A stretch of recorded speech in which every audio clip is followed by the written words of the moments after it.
हम्म, हम्म। नमस्कार स्टूडेंट्स, कैसे हैं आप सभी लोग? I hope you are well. So student, today we will talk about the lecture number 4 in the class 10th life process. हम लोग इससे पहले पढ़ भी रहे थे, 3 लेक्चर हम लोगों ने इसमें देख लिया है। It was good. And now today we will talk about the nutrition in human, यानी कि जो ह्यूमंस है उसमें न्यूट्रिशन कैसे चलता है, क्या प्रोसीजर है, कैसे प्रोसेस, कहाँ से वो स्टार्ट होता है। यानी जब हम बात करते हैं ह्यूमन में तो वी आर जस्ट ओमनीवोर्स। आप जानते हैं कि हम ओमनीवोर्स हैं। We are heterotrophs. हम अपने फूड को किसी दूसरे से डिपेंड होते हैं किसी पर, यानी हमें रेडीमेड फूड मिलता है। और जब हम फूड को लेते हैं हमारे अंदर होता क्या है कि एक डाइजेस्टिव सिस्टम होता है, ठीक ना, यानी कैनाल सिस्टम है। साथ ही साथ कुछ उसमें ग्लैंड्स पाए जाते हैं। उस ग्लैंड्स में कुछ डाइजेस्टिव जूस निकलते हैं, यानी कि जो फूड होता है माउथ से स्टार्ट होता है, कहाँ पे जाता है, फिर वो फाइंक्स में जाएगा, एसोफेगस में जाएगा, स्टमक में जाएगा, स्मॉल इंटेस्टाइन में जाएगा, लार्ज इंटेस्टाइन में जाएगा। As well as there is 3 digestive gland to here, जैसे कि वो लीवर हो जाएगा, जैसे कि आपका पैंक्रियाज हो जाएगा, जैसे कि सैलिवरी ग्लैंड हो जाएगा। These 3 glands are help to secrete a specific juice which help on the digest of the food. So now we will talk about the nutrition in human. Come to the point.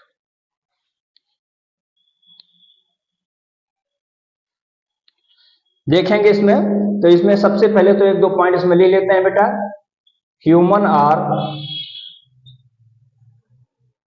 omnivores, that is taken food as well as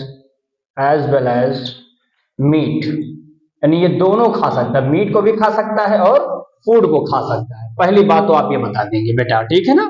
दूसरी बात, हम लोगों में we have digestive system, हम लोगों में क्या होता है, डाइजेस्टिव सिस्टम पाए जाते हैं। तीसरी बात इसमें बता देंगे, we have alimentary canals and associated with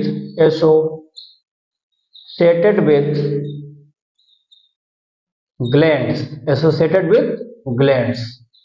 अब वो कौन से ग्लैंड है, अभी मैंने आपको बताया सैलिवरी ग्लैंड हो सकता है, सैलिवरी ग्लैंड हो सकता है, पैंक्रियाटिक हो सकता है, लीवर हो सकता है। ये जितने भी ग्लैंड्स होते हैं मैक्सिमम 3 ग्लैंड्स यहाँ पर हम बात करेंगे यहाँ पे, ठीक ना। इतनी बातें हो गई। तीसरा बता देंगे कि जितने भी इसमें एक सीक्वेंस वे में होते हैं, सीक्वेंसली, अगर हम सीक्वेंस की बात करते हैं इसमें एज, जैसे माउथ हो सकता है, जैसे इसमें आइसोफेगस हो सकता है, जैसे इसमें फायरिंग्स हो सकता है, जैसे इसमें स्टमक हो सकता है, स्मॉल इंटेस्टाइन, लार्ज इंटेस्टाइन होता है। और अगर आपसे ग्लैंड्स में पूछ लिया जाएगा बेटा, तो ग्लैंड्स में हम बता देंगे कौन कौन से, अभी मैंने आपको बताया सैलिवरी ग्लैंड हो जाएगा, कामा लगाएंगे यहाँ पे, लीवर हो जाएगा, एंड यहाँ पे लिख देंगे पैनक्रियाटिक ग्लैंड्स की बात करेंगे। इतनी चीजें एक जनरल चीजें हैं जो आपको जानना है जब हम बात करेंगे न्यूट्रिशन इन ह्यूमन की। तो यहां से शुरुआत करेंगे, अब हम एक एक की बात करेंगे। जैसे इसमें हम बात करेंगे सबसे पहले माउथ और बकल कैविटी के बारे में, इतना इसके साथ लीजिए, फिर हम आगे बताते हैं।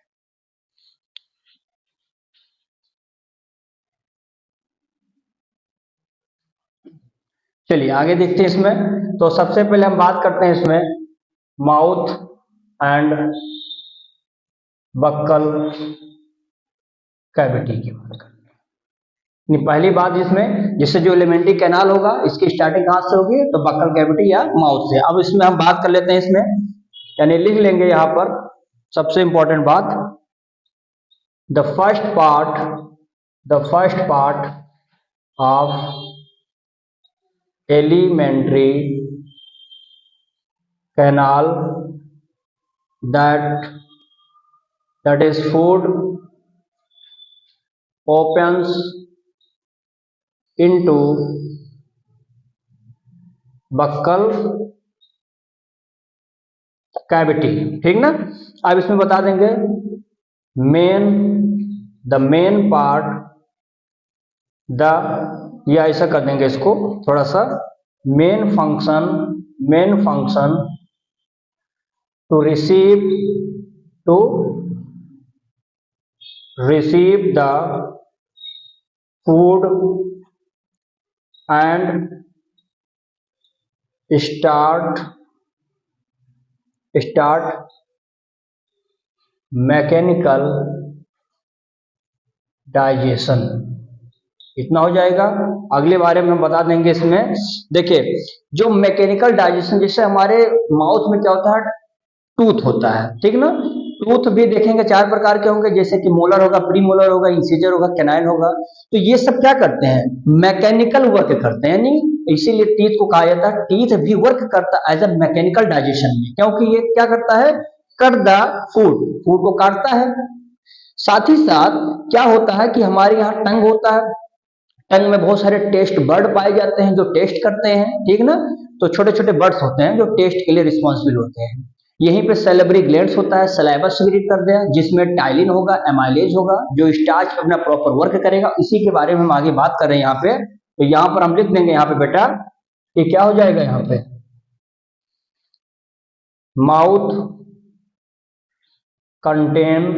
Mouth contain following parts. उस पार्ट्स का नाम यहाँ पे लिख देंगे हम लोग सीधा, जैसे चिक्स हो जाएगा, ठीक है ना। जैसे इसी में आप कर देंगे लिप्स हो जाएगा, जैसे इसी में आप देखेंगे टंग भी हो जाएगा। तो ये टंग में क्या होता है, टंग में आप देखेंगे तो मैंने आपसे बताया ना, कंटेन क्या होता है इसमें,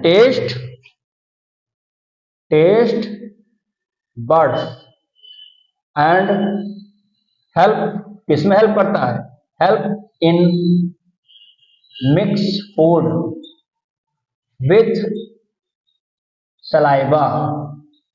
भाई जो हमारे सैलिवरी ग्लैंड माउथ में मौजूद है, सलाइवा निकाल रहा है, उस सलाइवा को फूड के साथ मिक्स करने में टंग कहीं ना कहीं रिस्पॉन्सिबल होता है, जो कि मस्कुलर ऑर्गन होता है। टेस्ट बर्ड होता है, खट्टा मीठा तीखा इन सबको टेस्ट करने के लिए छोटे छोटे बर्ड्स पाए जाते हैं अलग अलग प्लेसेस पर, उन्हीं के आधार पर हम इसको बता रहे हैं, ठीक ना। अगला बता देंगे, यहाँ पर हम आ जाएंगे टीथ में आप जानते ही हैं कि ये क्या होता है, प्रेजेंट ऑन बोथ जा।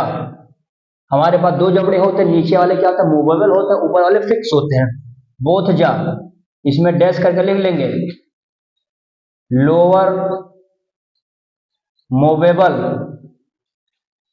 हाँ, एंड अपर लिख लेंगे यहाँ पे बेटा, अपर इज फिक्स। अपर वाला क्या हो जाता है, फिक्स हो जाता है, ठीक ना। एक बात और इसमें लिख लेंगे, यहाँ पे बता देंगे कि हम लोग कैसे होते हैं, डाइफाइकोडोंट, यानी हमारे पास क्या होता है, 2 बार दांत आते हैं। एक डाइफाइकोडोंट का अर्थ हो गया, एक मिल्क वाला टीथ आता है, और एक हमारा कैसा हो जाता है, परमानेंट हो जाता है। तो इस चीज को ध्यान रखिएगा, डाइफाइकोडोंट मतलब होता है, these are the 2 type of teeth, first is the milk, other is the permanent, ठीक। अगली बात यहां पर हम बता देंगे यहाँ पे बेटा कि ये कैसे होते हैं, लिख लेंगे यहाँ पर, बियर 4 काइंड ऑफ टूथ। कैसे होता है, 4 प्रकार के, मैं नाम लिख देता हूं यहाँ पे, मोलर,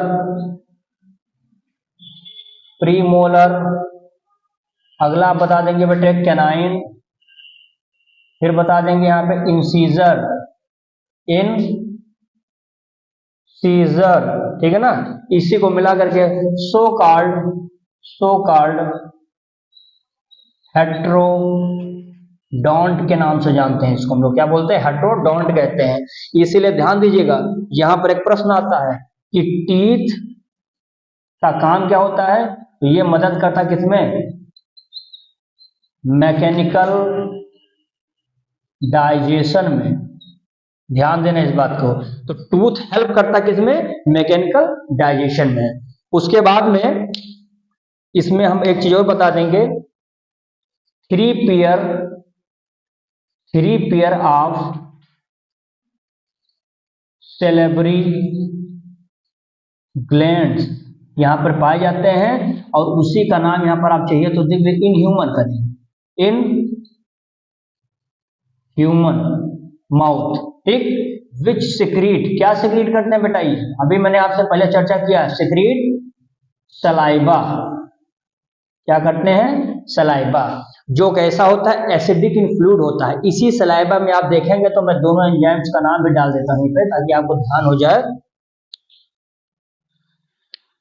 देखेंगे इसमें क्या होता है बेटा, तो इसमें हो जाता है टाइलिन, और इसमें क्या हो जाएगा? एक हो जाएगा लाइसोजाइम, टाइलिन और लाइसोजाइम, ध्यान देना। अब यहां पर आप देखेंगे तो टाइलिन जो होता है, इसका काम क्या होता है? ये सीधा और सीधा स्टार्च पर वर्क करता है, स्टार्च को ब्रेक कर देता है, ठीक ना। इतना जल्दी से स्क्रीनशॉट लीजिए, फिर मैं अगले बताऊं।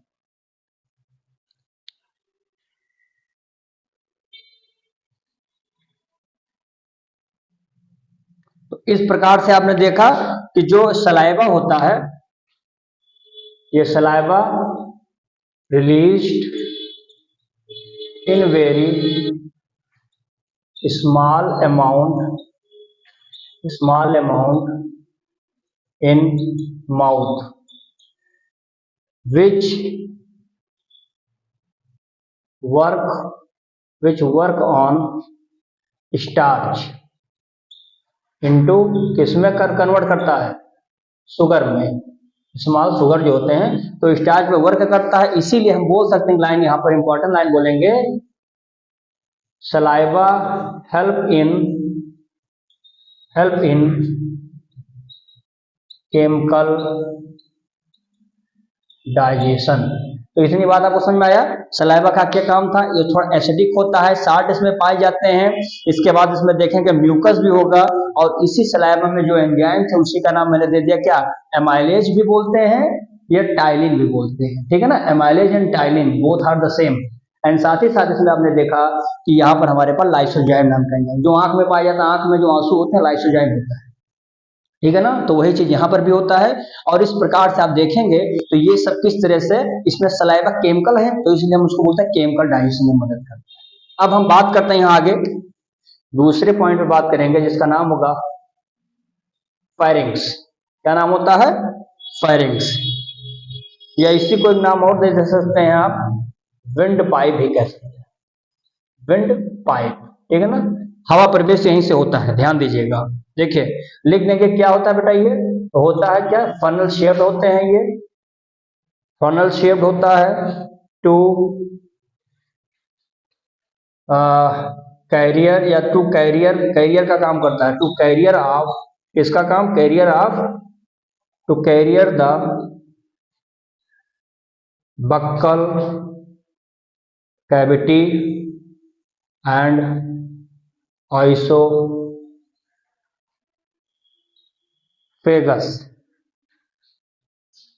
इसको कैरियर बना है, कनेक्ट करवा दीजिए, यानी कहीं ना कहीं फायरिंग्स हमारा किसको कनेक्ट करता है? बक्कल कैविटी को, साथ ही साथ आइसोफेगस को कनेक्ट करता है, जिससे वायु जो होता है, नहीं हम कह सकते हैं जो ऑक्सीजन होता है, ये क्या होता है? इससे गैसेस आना जाना इसका शुरू रहता है। नेक्स्ट पॉइंट में हम इसमें बता सकते हैं बेटा कि कह देंगे इसमें कि here digestive and respiratory system cross to each other, ठीक है ना।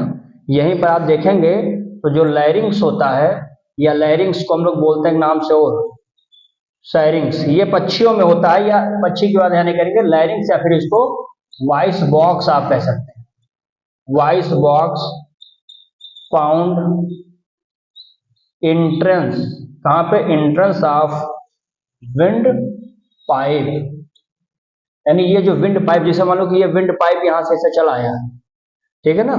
अब यहाँ पर अगर हम विंड पाइप देखेंगे, अगर ये विंड पाइप है तो इसका जो एंट्रेंस होता है ये वाला पार्ट, तो यहीं पर क्या होता है, यहीं पर हमारा लैरिंग्स होता है या वॉइस बॉक्स होता है, यही हम आवाज जो निकाल पाते हैं ना, ये यहीं पे पाया जाता है। विंड पाइप में बिल्कुल एंट्रेंस सबसे ऊपर ही पाया, इस बात को ध्यान देना। फिर यहाँ पर हम बता देंगे ये हमारा होगा दूसरा। तीसरा हम देख लेंगे बेटा यहाँ, इसका नाम होगा ऑइसोफेगस, या इसका नाम क्या होता है, फूड पाइप। तो ये हमारा ऑइसोफेगस को फूड पाइप कहते हैं, इसको मैंने कह दिया फायरिंग्स को क्या, विंड पाइप कहते हैं। ध्यान देना है भाई इस बात को।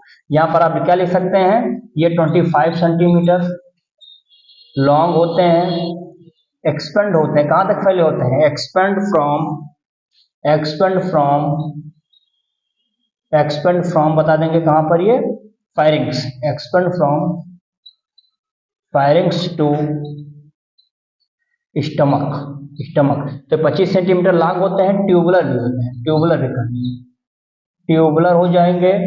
और यहाँ पर हम बता देंगे, चलिए इतना ही कर लिया ट्यूबुलर। ये हमारे क्या होते हैं, फायरिंग्स से और स्टमक, यानी ये जो फायरिंग्स है यहाँ से लगा करके स्टमक तक का जो एक लाइन, एक ट्यूब की तरह जो स्ट्रक्चर पड़ा हुआ है, इसी को क्या बोलते हैं, ऑइसोफेगस कहते हैं। एक लाइन इसमें लिख लेंगे यहाँ पे, दे या the contraction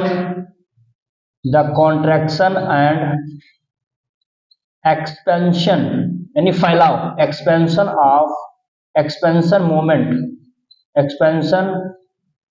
movement of wall of food pipe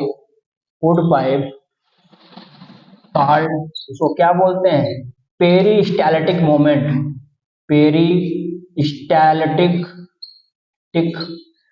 movement कहते हैं।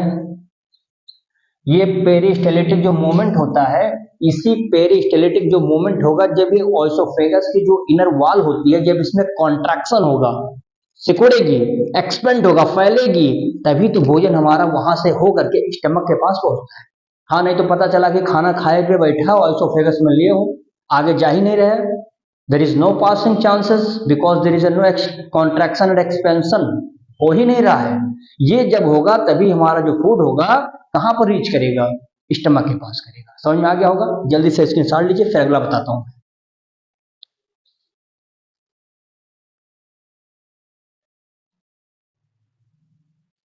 चलिए भाई आगे देखते हैं इसमें। अब हम लोग आ गए हैं चौथे पार्ट पर, जिसका नाम होगा स्टमक। देखिए स्टमक आप जानते हैं कि जे शेप का होता है, ठीक है ना। इसमें विशेष प्रकार के 3 एंजाइम्स का हम चर्चा करते हैं, जिसमें HCl निकलेगा, जिसमें आप देखेंगे तो पेप्सिन निकलेगा, जो पेप्सिनोजन के रूप में पाया जाता है, इनएक्टिव फॉर्म में होता है। फिर देखेंगे इसमें हमारा HCl, पेप्सिनोजिन, ठीक है ना, म्यूकस, 3 तरह के एंजाइम इसमें होते हैं। म्यूकस का काम, सॉरी पेप्सिनोजिन का काम क्या है, प्रोटीन को ब्रेक करना। ये प्रोटीन को तभी ब्रेक कर पाएगा जब उसका जो मीडियम होगा शुड बी द एसिडिक। ये एसिडिक कब होगा, जब HCl क्या करेगा, ज्यादा मात्रा में निकले। अब HCl की मात्रा निकले ज्यादा, मीडियम एसिडिक हुए, पेप्सिनोजिन जो हमारा है, जो कि इनएक्टिव फॉर्म में पड़ा हुआ है, वो एक्टिव फॉर्म में हो जाएगा, पेप्सिन फॉर्म में हो जाएगा। पेप्सिन ब्रेक करेगा किसको, प्रोटीन को करेगा। तो ये संभवतः तभी हो पाएगा जब ये सब एक साथ कंबाइंड होकर काम करेंगे। लेकिन अगर HCl की मात्रा ज्यादा निकल गया, so what will the problem, yes, ये अल्सर क्रिएट करेगा। जो स्टमक की इनर वॉल होती है उस पर घाव बन जाएंगे, तो अल्सर हो जाएगा, तो ये भी दिक्कत कर जाएगा। इसीलिए इन सबको मैनेज एक साथ ही होना है, ठीक है ना, प्रॉपर वर्क करेंगे। तो मैं यहाँ पर लिख देता हूँ 2-3 पॉइंट यहाँ पर। इट्स जे शेप्ड स्ट्रक्चर, ठीक ना, जे शेप क्या होते हैं, स्ट्रक्चर्स होते हैं। फिर लिख देंगे यहाँ पर, कहाँ पर, लेफ्ट साइड में, ये लेफ्ट साइड में क्या होते हैं, पाए जाते हैं। ध्यान दीजिएगा इसके बारे में। लेफ्ट साइड ऑफ एब्डोमेन, ये एब्डोमेन के कहाँ पे, लेफ्ट साइड में ये पाए जाते हैं। अगला पॉइंट देखेंगे, दूसरे पॉइंट में हम समझेंगे बेटा इसको। दूसरा पॉइंट देख लेंगे इसमें, ये कैसे होते हैं, सेमी सॉलिड पेस्ट के रूप में इनमें भोजन रहता है। लगभग कितना बेटा, तो 3 आवर्स, 3 घंटे तक फूड यहाँ पर स्टे करता है। तभी इसका डाइजेशन प्रॉपर हो सकता है, थोड़ा बहुत यहाँ पे। तो 3 घंटे इसको चाहिए ही चाहिए स्टमक के पास आने के बाद। फिर अगला बात बता देंगे इसमें बेटे हम लोग क्या बताएंगे, द स्टमक द स्टमक वाल क्या होता है, 3 ट्यूबुलर ग्लैंड्स, 3 ट्यूबुलर ग्लैंड्स होते हैं, विच क्या करते हैं, विच सिक्रीट गैस्ट्रिक जूस। उसमें जो गैस्ट्रिक जूस होते हैं, उस गैस्ट्रिक जूस में क्या होता है, इन द वॉल ऑफ किसमें, स्टमक, उसमें स्टमक होता है। और जो गैस्ट्रिक जूस होता है, उस गैस्ट्रिक जूस पे आप देखेंगे, gastric juice have three kind of substance present होते हैं। कितने होते हैं, 3 सब्सटेंस प्रेजेंट होते हैं। उसका नाम मैं दे देता हूं जैसे, और जहां से तीनों सब्सटेंस में मिलता है, एचसीएल है, पेप्सिन है और म्यूकस है। कहां से निकलते हैं उस सेल्स को मैं बता देता हूं। यहाँ पर देखेंगे, जैसे मैं तीनों का नाम लिख देता हूं, यहाँ 1, 2 और ये 3।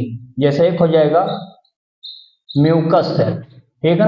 तो म्यूकस सेल से क्या निकलेगा, एक एंजाइम निकलेगा, उस एंजाइम का नाम हो जाएगा क्या, म्यूकस। तो म्यूकोस सेल से क्या निकलता है, म्यूकस। दूसरा हम ले लेंगे यहाँ पे पेराइटल, PARIETAL, पेराइटल सेल। इस पेराइटल सेल से जो प्रोडक्ट निकल रहा है, उस प्रोडक्ट का नाम क्या हो जाएगा, तो यहाँ पर लिख देंगे हम लोग क्या, पेप्सिनोजेन, ठीक है ना, पेप्सिनोजेन।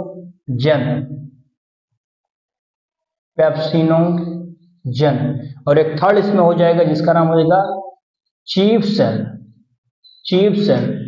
सेल से क्या निकलता है, तो वही चीज यहाँ पर हो जाएंगी बेटा, सॉरी एक चीज यहाँ पे पेराइटल सेल से HCl निकलेगा, हाइड्रोक्लोरिक अम्ल, और यहाँ पर हो जाएगा पेप्सिनोजेन।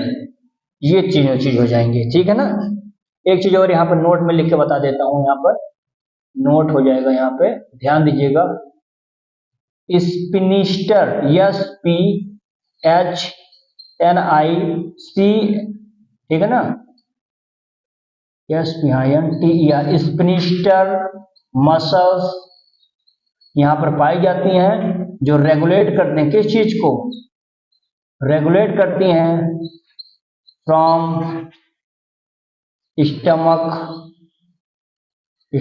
टू, कहाँ पे, स्टमक टू, बता देंगे स्मॉल इंटेस्टाइन।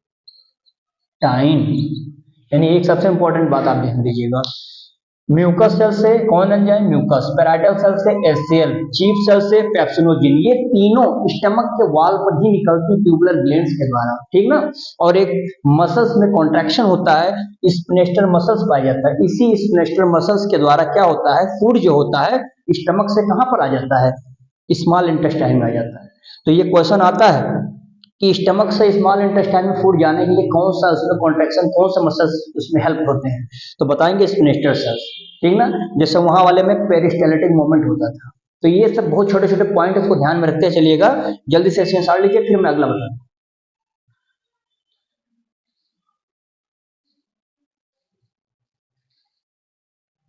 चलिए अब इसमें आ गया हमारा स्मॉल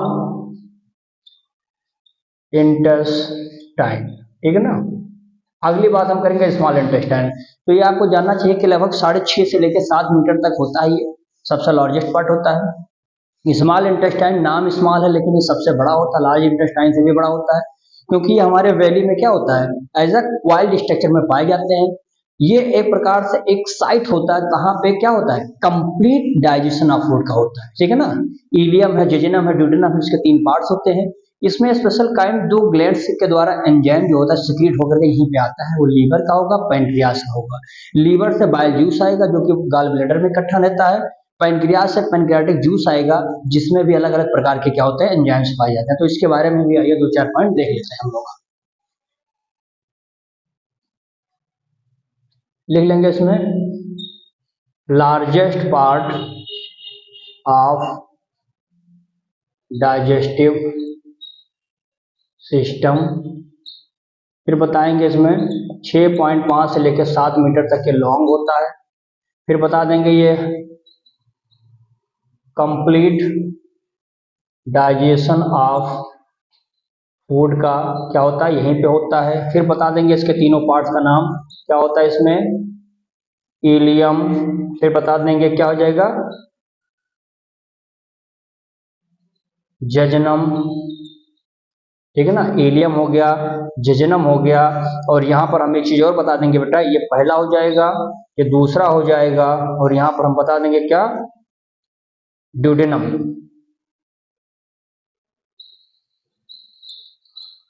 ड्यूडेनम, ठीक। ये तीनों पार्ट्स को हम लोग यहाँ पर बता देंगे कि इसके क्या होते हैं, ये पार्ट्स होते हैं, ध्यान से देखिएगा। फिर इसमें एक पॉइंट और हम बता सकते हैं कि यह जो होता है क्या कर सकता है, ये हमारे लिए it takes two glands of juice। 2 glands के जूस को क्या करता है, लेता है। जैसे एक बता देंगे लीवर वाला हो जाएगा, ठीक है ना, और एक हमारा क्या हो जाएगा, पैनक्रियाज। पैनक्रियाज हो जाएगा ये। लीवर से आप देखेंगे बेटा तो इसमें क्या निकलता है, तो इसमें बता देंगे बाइल जूस निकलता है। बाइल जूस कहाँ पे इकट्ठा रहता है, तो बता देंगे गाल ब्लैडर में। गाल ब्लैडर में इकट्ठा रहता है। कैसा होता है ये, बता देंगे एलोइस लिक्विड होता है ये। किससे बनता है बेटा, मेड इन लीवर। कहाँ पे बनता है, लीवर में ये बनते हैं। यानी हम जब लीवर में बात करेंगे कि लीवर से क्या निकलेगा, इंटेस्टाइन में जाएगा, तो बताएंगे ये बाइल जूस निकलता है, गाल ब्लैडर में इकट्ठा रहता है, एलोइस इन कलर होता है, और लिक्विड होता है, जो कि कहाँ बन रहा है, हमारे लीवर में। ध्यान से इस बात को समझिएगा, आगे देख लेंगे इसमें। फिर बता देंगे ये एल्कलाइन होता है। एल्कलाइन मतलब आप समझते हैं ना, बेसिक। तो यहाँ पर ब्रेकेट में चाहिए तो आप लिख लेंगे क्या, बेसिक होता है, ठीक है ना, जिसमें कंटेन साल्ट होते हैं। किसमें मदद करते हैं, हेल्प इन इमल्सिफिकेशन। किसका, इमल्सिफिकेशन मतलब ब्रेक। किसका ब्रेक करेगा, ऑफ फैट को क्या करता है, यानी लिपिड। फैट मतलब लिपिड। यानी हम एक प्रकार से कह सकते हैं कि लीवर से निकलने वाला जो बाइल जूस होता है, 2 काम करता है। एक तो क्या करता है, मीडियम को क्या करता है, एल्कलाइन करता है। दूसरा क्या करता है, इमल्सिफिकेशन करता है, फैट को ब्रेक डाउन करता है। किसमें, फैटी एसिड में और ग्लिसरॉल में। ये आगे आपको देखने को मिलेगा। तो यहाँ पे मैं दोनों वर्क लिख देता हूँ इसका। पहला हो जाएगा बाइल साल्ट ब्रेक फैट्स, किसमें, इनटू स्मॉल ग्लोब्यूल्स। दूसरा इसमें बता देंगे बेटा कि ये हमारे लिए क्या करता है, एसिडिक मीडियम को क्या करता है, एसिडिक मीडियम को क्या करता है, एल्केलाइन करता है। भाई जो स्टमक से फूड आया था तो वहाँ HCl था, वहां का मीडियम एसिडिक था। लेकिन जब स्मॉल इंटेस्टाइन में एंट्री करेगा तो मीडियम क्या हो जाएगा, एल्कलाइन हो जाएगा, बेसिक हो जाएगा। क्यों हो गया, क्योंकि हमारे पास क्या है, बाइल जूस होता है। बाइल जूस के अंदर क्या मीडियम है, बेसिक है। तो आने वाले स्टमक के द्वारा जो फूड है उसको एसिडिक को किसमें कन्वर्ट कर देगी, बेसिक में। 2 काम है बाइल जूस का, एसिडिक फूड को बेसिक में कन्वर्ट करना, फैट्स को तोड़ करके किसमें, स्मॉल ग्लोब्यूल्स में तोड़ देना, जिसको इमल्सिफिकेशन कहते हैं। तो ये किसका काम हो जाएगा, इसका काम हो जाएगा। समझ में आ गया होगा। तो ये इसका काम हो गया। पैनक्रियाज में अगर आपसे पूछा जाता है, यहीं पर मैं इसको बता देता हूं। देखिए ये एक प्रकार का इट्स लार्ज ग्लैंड, ये सबसे लार्ज ग्लैंड्स होते हैं, ठीक है ना। लार्ज ग्लैंड होता है, कहाँ पे होते हैं, तो बीनीथ द स्टमक के बिल्कुल नीचे पर क्या होते हैं, ये पाए जाते हैं, पैरेलल वे में चलते हैं। ध्यान दीजिएगा, स्मॉल ग्लैंड्स हो जाएंगे। फिर इसमें हम बता देंगे ये सिक्रीट करते हैं, क्या, सिक्रीट द, या हाँ लिख देंगे यहाँ पे, सिक्रीट पैनक्रियाटिक जूस। क्या निकालते हैं, ये पैनक्रियाटिक जूस निकालते हैं। जैसे मैं बता देता हूं, एमाइलेज हो जाएगा। जैसे यहां पर आप बता देंगे लाइपेज भी हो जाएगा, जैसे यहाँ पे बता देंगे ट्रिप्सिन, ट्रिप्सिन भी निकल जाएगा बेटा। तो यानी हम बता देंगे कि जो एमाइलेज वाला भाग होता है किसमें काम करता है, ये स्टार्च को तोड़ देगा आगे जाकर के, ठीक है ना। ये जो हमारा लाइपेज होता है ये किसको तोड़ेगा, ये लिपिड को तोड़ देगा, ठीक ना। लिपिड यानी इसको हम लिख सकते हैं लाइन में, और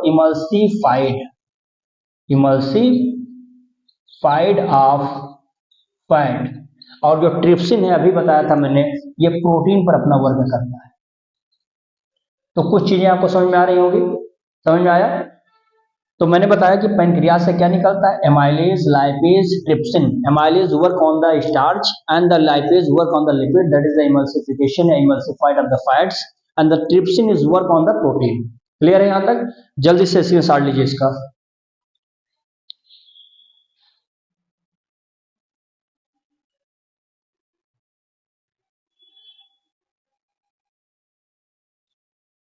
चलिए आगे देखेंगे इसमें,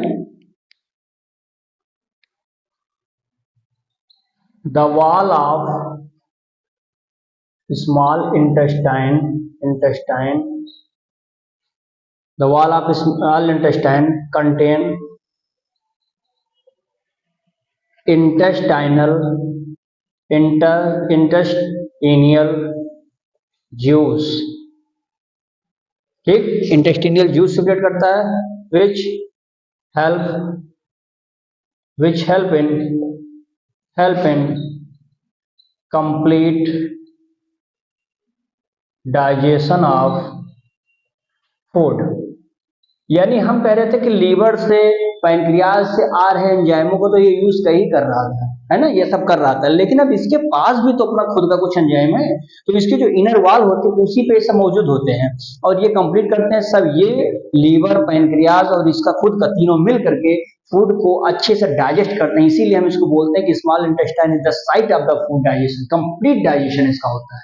कौन कौन से होते हैं इसका नाम भी बता देता हूं, जैसे बहुत सारे एंजाइम इसके अंदर होते हैं, ध्यान से देखिएगा। जैसे मैं यहाँ पर लिख देता हूँ, यहाँ पर आपका नाम दे देता हूँ, जैसे कार्बोहाइड्रेट को, कार्बोहाइड्रेट किसमें, ग्लूकोज में हो जाएगा। दूसरा जैसे मैं दे देता हूँ प्रोटीन है, प्रोटीन को तोड़ना है किसमें, अमीनो एसिड में टूट जाएगा ये। अगला मैं तीसरा अगर दे देता हूँ यहाँ पर फैट को, तो फैट भी टूटेगा किसमें, फैटी एसिड में, और किसमें, ग्लिसरॉल में, ठीक। तो ये जितनी भी चीजें होती हैं जिसमें टूटा है, इसको बता सकते हैं कैसे होते हैं, ये small water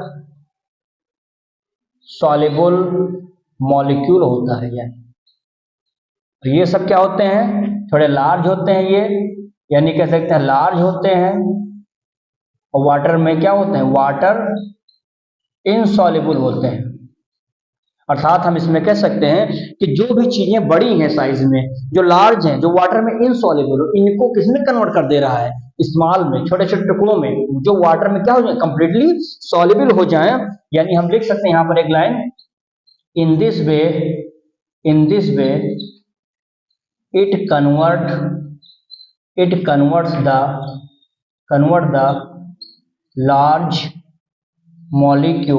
large and insoluble molecule to small and soluble molecule। इस प्रकार से हम कह सकते हैं जो लार्ज वाले होते हैं, इनसॉल्युबल होते हैं वाटर में, इसको कन्वर्ट करता है किसमें, स्मॉल में, और वाटर सॉल्युबल में करता है। इससे पे क्वेश्चन आता है, मैं जनरली बता देता हूं, पूछा जाता है कि जो हर्बिवोर्स होते हैं उसमें स्मॉल इंटेस्टाइन क्यों बड़ा होता है, किसकी तुलना में, कार्निवोर्स की तुलना में।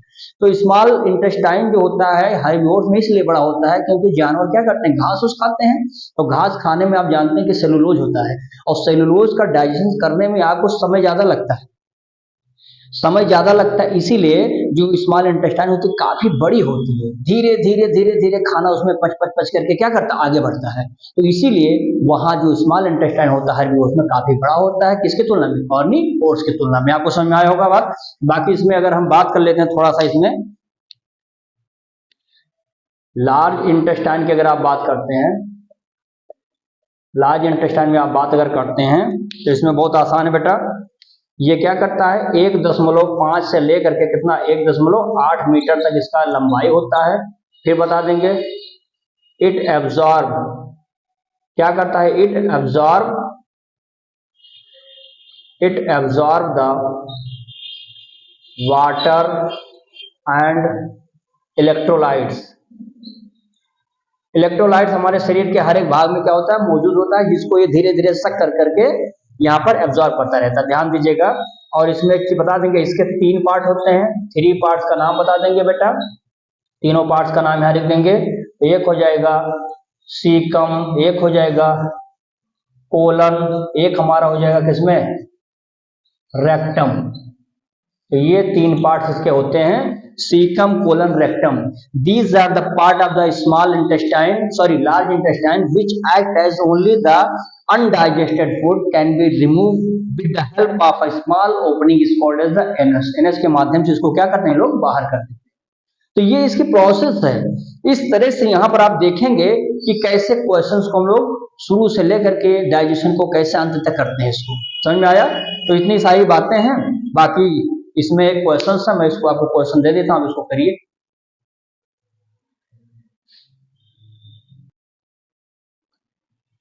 चलिए बेटा, ये मैंने एक क्वेश्चन लिख दिया है। इस क्वेश्चन को आपको मिलाना है, ये आपका क्वेश्चन रहेगा लास्ट यहाँ तक देखिएगा।